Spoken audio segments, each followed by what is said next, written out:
Bismillahirrahmanirrahim. Gündemin öne çıkan başlıkları ile ilgili genel merkezimizin değerlendirmelerini paylaşmak üzere karşınızdayız. Malumunuz memleketin en önemli gündem başlıklarından birisi ekonomidir.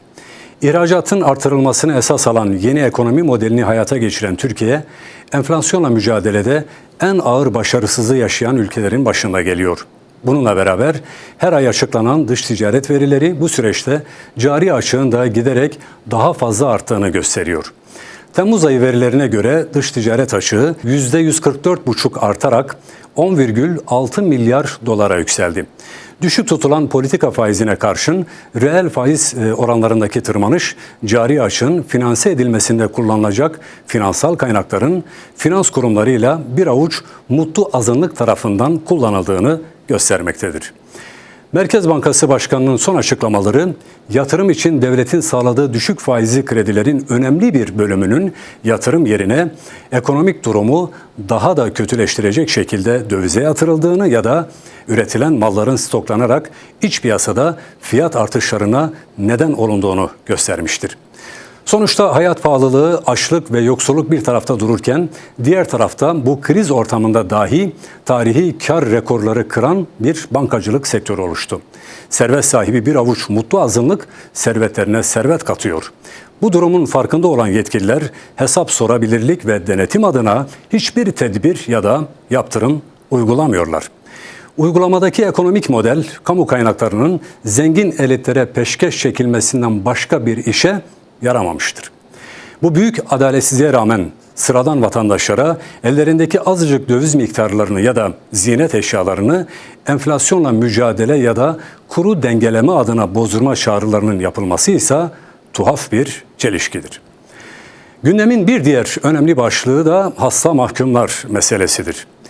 28 Şubat darbesinin faillerinden Çevik bir geçirmiş olduğu hastalık nedeniyle geçtiğimiz günlerde tahliye edilirken çok daha ağır hastalıkları olan mahkumların görmezden gelinmesi hukuk ve adalet adına üzüntü vericidir.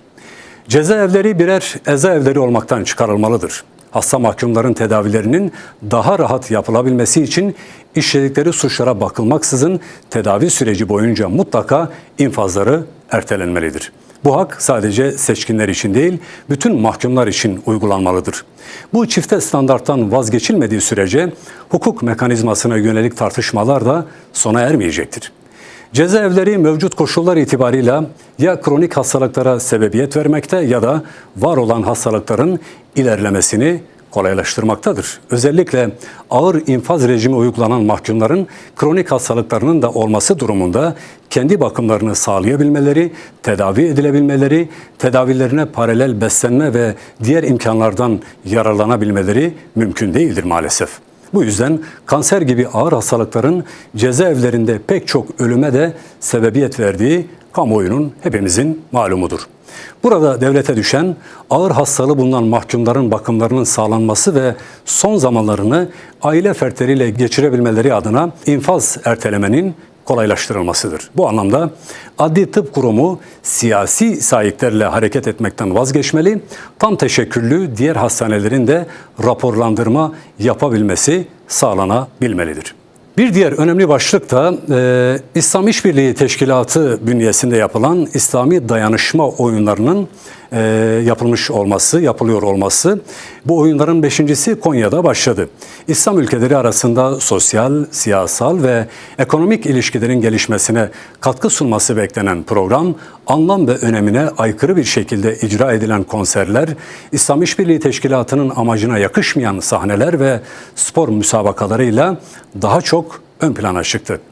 İslam'ın mukaddesatlarını merkeze alarak kurulan bir teşkilatın bu şekilde yozlaştırıcı bir misyonla ön plana çıkarılması kabul edilemez. Türkiye'nin bütün İslam ülkelerine mal olmuş böyle büyük bir kuruluşla birlikte İslami değerleri yozlaştırıcı bir organizasyon görevini yüklenmesi de ayrıca dikkat çekicidir.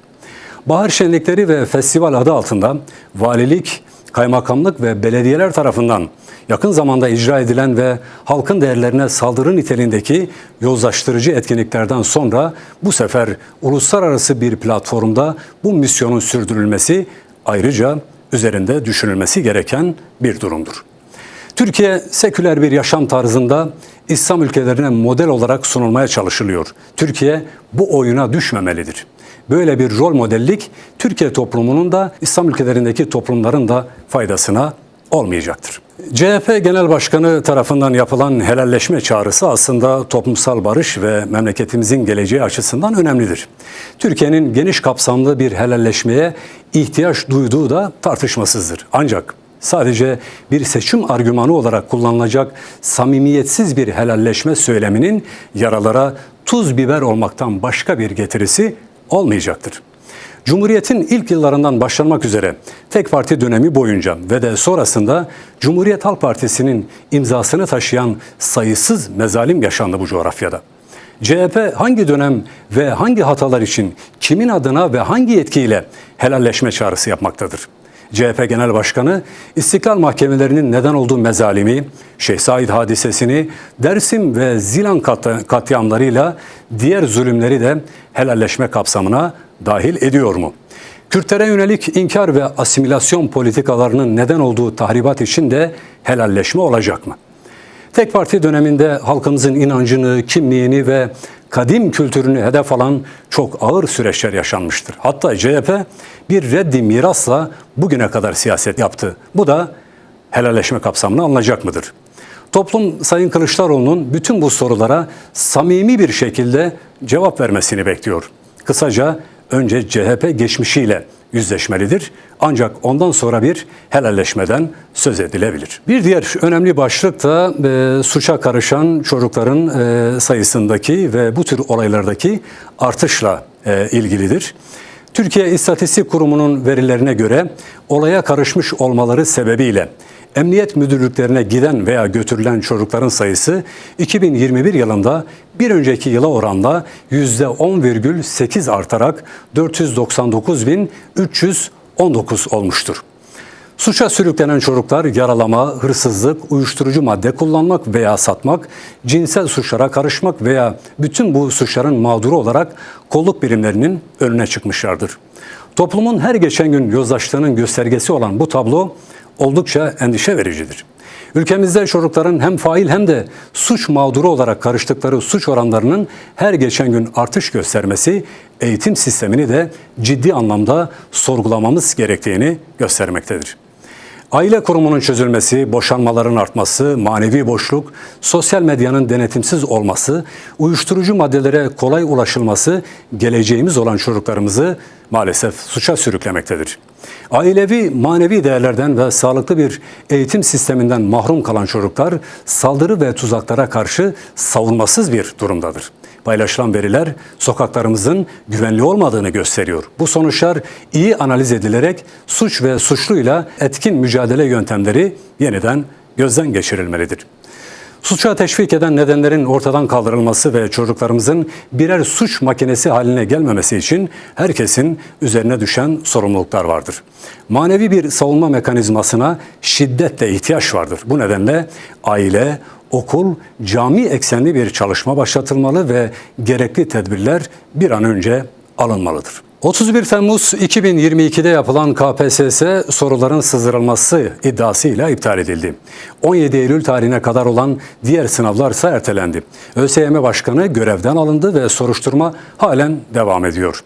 Bir yıllık emek birkaç hırsız yüzünden heba edildi. FETÖ operasyonlarından sonra bir daha emek hırsızlığının olmayacağı yönünde toplumda bir umut oluşmuştu. Ancak böyle olmadı.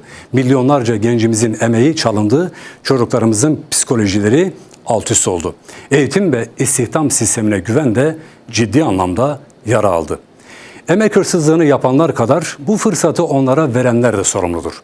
Hükümet sonuna kadar bu olayın üzerine gitmeli, sorumlulara en ağır cezalar verilmelidir.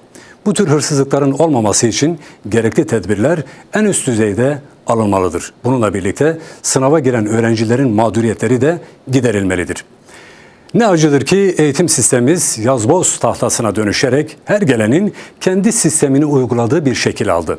Bu durum sürdürülebilir değildir. Dokunulmazlara artık dokunulmalıdır. Sınav odaklı eğitim sisteminde bu tür skandalları engellemek mümkün değildir.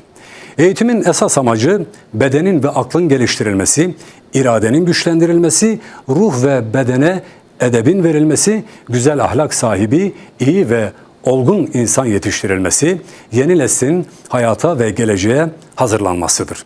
Bu temel gaye iyi idrak edilmeli, eğitim de buna göre planlanmalıdır. Irak'ta uzun bir süredir hükümetin kurulamaması ve başbakan adayına itiraz eden Sadr Hareketi destekçilerinin parlamentoyu basmaları sonucu ülke adeta kaosa sürüklenmiştir. Yıllarca ABD işgalinde kalan 1 milyon insanın hayatını kaybettiği ülkede bugün yaşanan siyasi güç mücadelesi kaygı vericidir.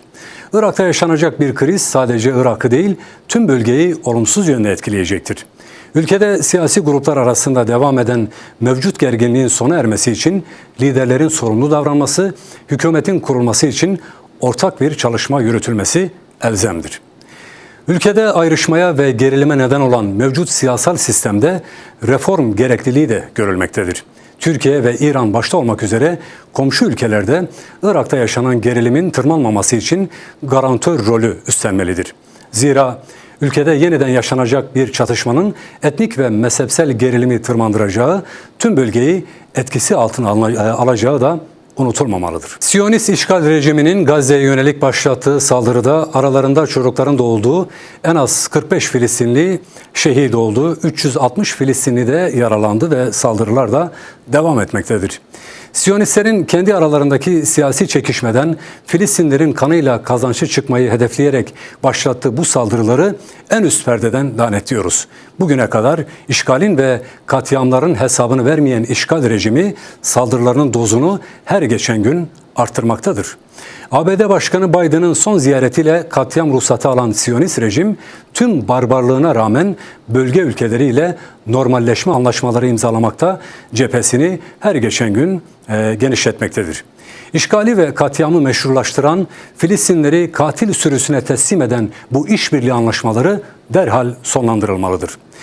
Kuru kınama açıklamalarıyla sorumluluktan kaçmaya çalışan bölge ülkeleri işgal sonlanana kadar direniş güçlerini her açıdan desteklemeli, Siyonist rejimle tüm ilişkiler kesilmelidir. Aksi takdirde bugün Filistin'de, Suriye'de gerçekleşen, Lübnan'ı tehdit eden işgal tüm bölgeye yayılacaktır. Müslüman kamuoyu yönetimlerin yaptırım gücünü kullanması için ivedilikle ayağa kalkmalı, Filistin meselesi gündemden düşürülmemelidir. Amerika'nın işgal ettiği Afganistan'dan çekilmesi ve yeni yönetimin ülkeyi devralmasının üzerinden yaklaşık bir yıl geçti. Bu süre zarfında Afganistan'da can mal emniyeti eskisine oranla kıyaslanamayacak bir şekilde düzeldi. Bu durum Afganistan'a ve bütün coğrafyanın huzur ve istikrarına katkı sağlamaktadır. İşgalci ABD ile ülkenin yönetimini devralan İslam Emirliği arasında Katar'ın başkenti Doha'da yapılan anlaşmada Amerika'nın Afganistan'a saldırı yapmayacağı taahhüdü olmasına rağmen geçen hafta içerisinde ülke Amerika'nın SİHA saldırısına maruz kaldı. Kabil'de bir eve düzenlenen saldırıda El-Kaide'nin lideri Eymen el-Zevahiri'nin katledildiği bütün taraflarca teyit edildi. Bu saldırıda vefat eden Eymen el-Zevahiri'ye Allah'tan rahmet diliyoruz. Bu saldırı bir terör eylemi ve bir cinayettir. Hangi gerekçeyle olursa olsun Amerika'nın İslam coğrafyasına saldırması kendi hukukuna göre terörist ilan ettiği şahsiyetlere suikastler düzenlemesi kabul edilemez. Bu saldırı bağımsız bir ülkenin egemenliğinin ve uluslararası hukukun açıkça ihlalidir. Bu saldırıyı kınıyoruz. ABD bu saldırıyla bir kez daha gösterdi ki kendisini bağlayan uluslararası hiçbir kural ve kaide yoktur. Altına imza attığı anlaşmaların da onun için hiçbir kıymeti ve bağlayıcılığı yoktur. Sözüne güvenilmez, Birleşmiş Milletler ve uluslararası kurum ve kuruluşları bu cinayete sessiz kalmamaya ve tepki göstermeye davet ediyoruz.